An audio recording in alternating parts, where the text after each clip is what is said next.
मैं सबसे पहले तो रामगढ़ की ओर से और अलवर की जनता की ओर से हमारे मुख्यमंत्री माननीय भजनलाल जी का विशेष रूप से आभार व्यक्त करूंगा।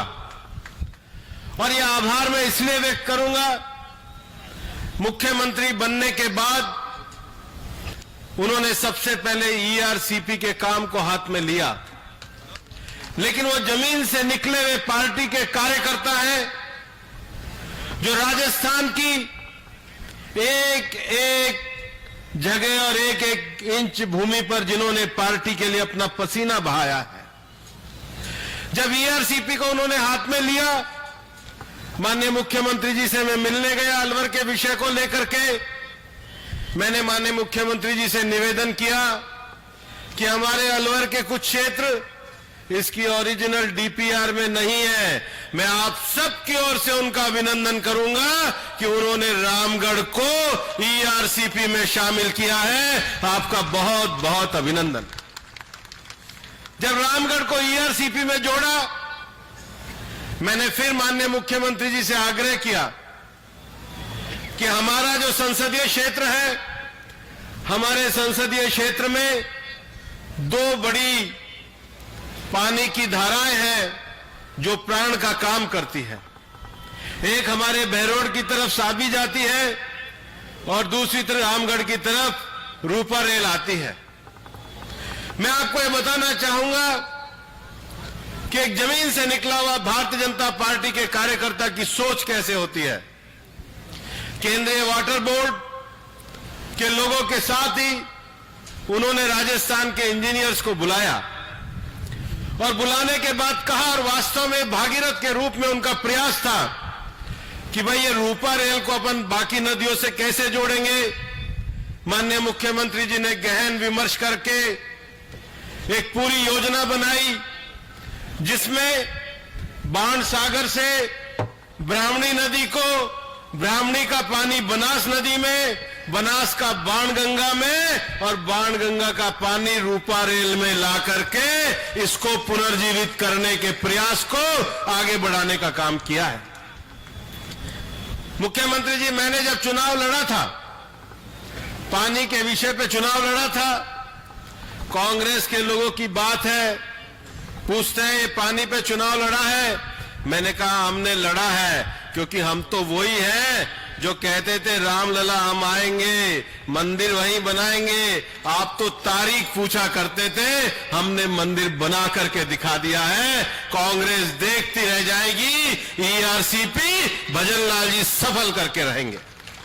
और मैं जानता हूं, मैंने मुख्यमंत्री बनने के बाद लगातार मध्य प्रदेश के मुख्यमंत्री जी से, हरियाणा के मुख्यमंत्री जी से उनको लगातार चर्चा करते हुए देखा है। और ये एक आश्चर्य की बात है, मुख्यमंत्री जी आप ही स्पष्ट करिए कि कांग्रेस का इस यमुना लिंक नहर पे जो कांग्रेस का घोषणा पत्र था, वो आप जानिए कांग्रेस किस तरीके से हमको धोखा देने का काम करती है। लेकिन आपके विजन में हमने दोनों विषय, रामगढ़ को ईआरसीपी से जोड़ने का विषय और रूपा रेल के पुनर्जीवन के विषय में एक बड़ी योजना की सफलता को हासिल किया है। कांग्रेस के राज में यहीं पर 11 बांध पे जो सीवरेज ट्रीटमेंट प्लांट 20 MLD का था, संजय जी यहां पर बैठे हैं, टेंडर निकला था, टेंडर का पैसा खा करके चले गए। हमने फिर मुख्यमंत्री जी से कहा, उन्होंने जिला अधिकारी को निर्देश दिया और आज वो अपग्रेडेशन का कार्य जो 7 साल से पेंडिंग पड़ा था उसको पूरा करने का काम हमने किया है। जब लोकसभा का चुनाव हम लड़ने आए थे, बगड़तिराहा गांव में भाई जया आहूजा जी भी मेरे साथ थे। मैंने कहा भाई मैं बगड़तिराहा में ना तो साफा पहनूंगा ना माला पहनूंगा, मैं सबसे पहले यहां के कचरे निस्तारण के लिए काम करूंगा। और उसको आज हमने कार्य को शुरू भी कर दिया है और 500 पेड़ भी लगा दिए हैं। मैं आपको यह कहना चाहता हूं कि जब हम चुनाव लड़ने आए थे तो लोगों ने कहा था कि यहां पर गोविंदगढ़ और रामगढ़ को मेन ट्रेन से जोड़ा जाए। गोविंदगढ़ को तो हमने शुरू कर दिया था, लेकिन 7 साल पुरानी जो रामगढ़ की स्टॉपेज की मांग थी उसको भी पूरा करने के काम में हम आपके आशीर्वाद से सफल हुए हैं। और आज मैं ये कहना चाहता हूं कि आज मेवात विकास बोर्ड का जो पैसा है, अगर आप देखोगे कि पिछले 3-4 महीने में ये पैसा आपके गांव में 18 ग्राम पंचायतों में लगा है। आज जिला परिषद का जो पैसा है वो पिछले 3 महीनों में 33 गांव में लगा है। आज सांसद कोष का जो पैसा है वो 13 गांव में लगा है, 2 पंचायत और 2 नगर पालिका में लगा है। जब हमने सांसद के रूप में आज पे चुनाव लड़ा था, माननीय मुख्यमंत्री जी आप इसकी जांच करा रहे हैं, और उस समय मैंने रात को फोन किया था। मैंने कहा था मुख्यमंत्री जी मैं रामगढ़ में यहां पर वोट मांग रहा हूं, लेकिन मैंने आज तक ऐसा नहीं देखा कि एक गांव को केवल इसलिए जल जीवन मिशन से काटा गया, एक गांव को डार्क जोन में इसलिए डाला गया कि वो गांव कांग्रेस के उम्मीदवार को वोट नहीं देता। ऐसा भेदभाव मैंने कहीं नहीं देखा। और इसलिए मुख्यमंत्री बनने के बाद आपने अपनी बजट घोषणाओं में कहा कि आप पेयजल की समस्या को खत्म करने के लिए हैंडपंप और बोरिंग की आपने विधानसभा अनुसार स्वीकृति दी है।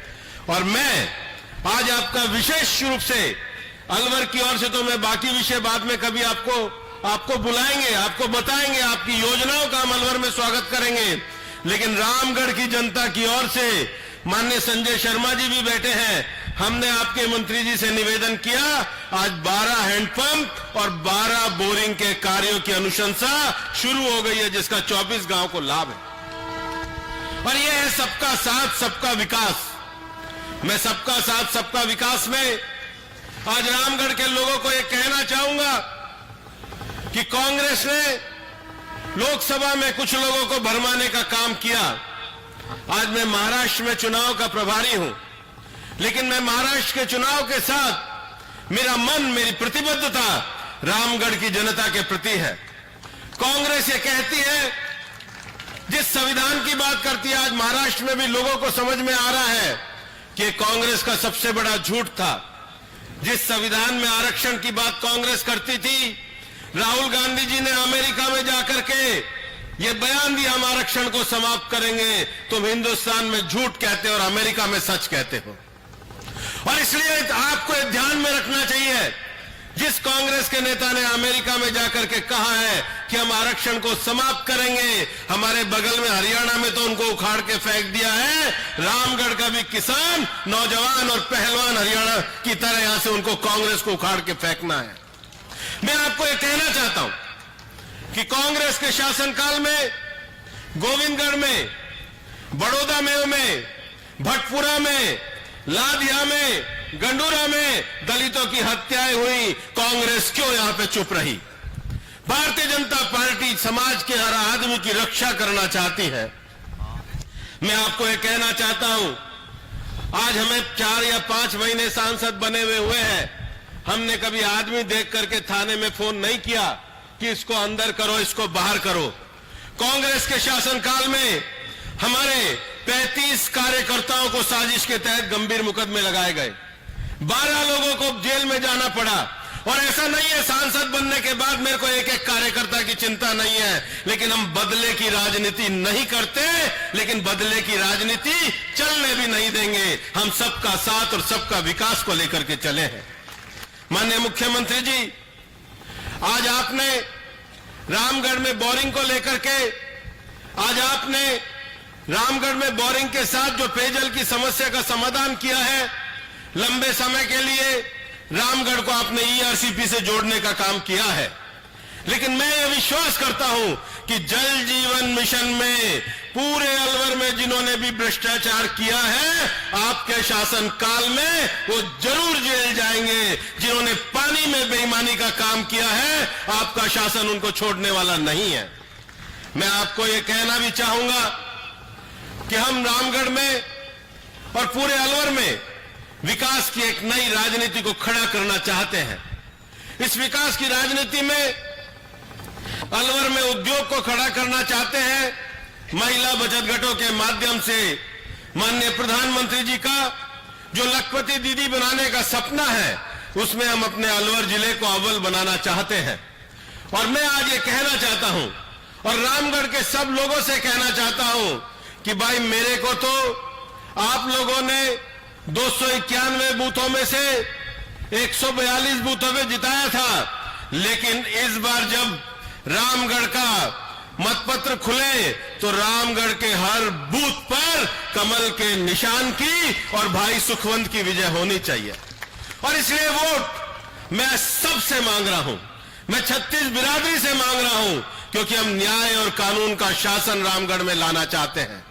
रामगढ़ की जो लड़ाई है, ये लड़ाई एक किसान के बेटे सुखवंत सिंह की, एक परिवार की शाही लोगों के खिलाफ लड़ाई है। सुखवंत सिंह एक जमीन से निकला हुआ पार्टी का कार्यकर्ता है।